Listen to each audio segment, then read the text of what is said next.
Nala has been pregnant for 2 years. She was a farmer's wife, young and strong. At first, her pregnancy was like every other. She woke up with sickness in the mornings.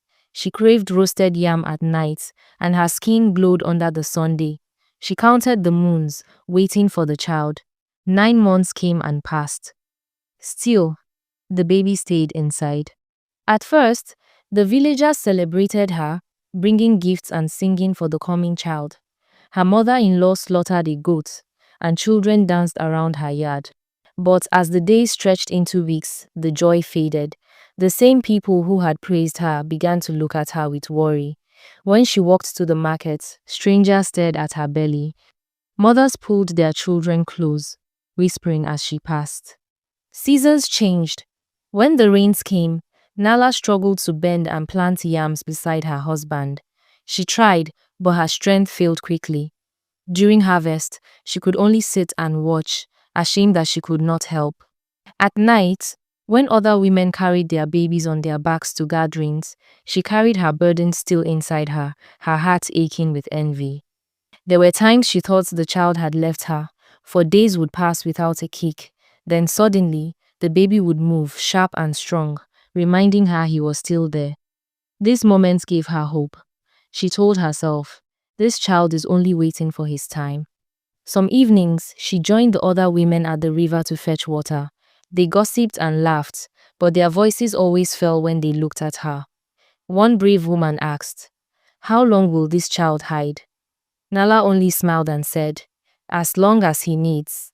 But inside, she carried fear like a shadow.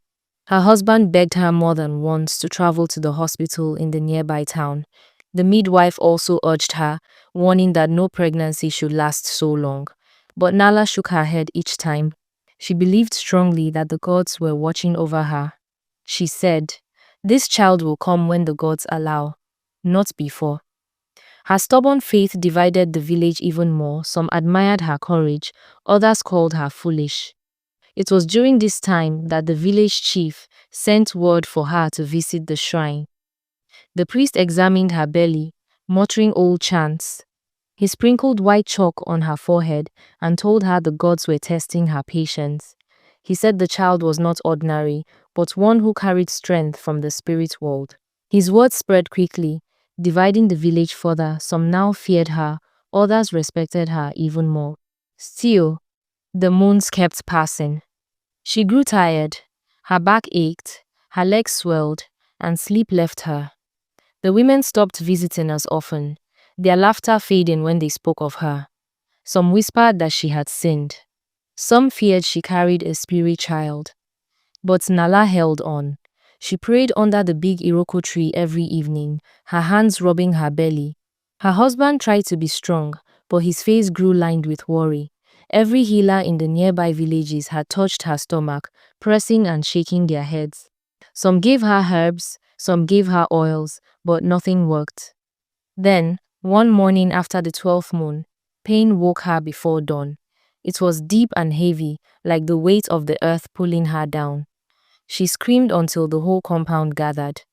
The midwife rushed in, her old hands steady and firm. Hours passed. The sun climbed and fell. Finally, as the moon rose, a cry broke the silence. Nala's baby came at last. A boy, strong and alive, with a loud voice that filled the room. The people gasped and bowed their heads. Some said it was the longest pregnancy they had ever known. Others said the child had been waiting for his time. Nala only held him close, her tears wetting his small face. To her, he was not a curse, not a miracle, just her son, finally home.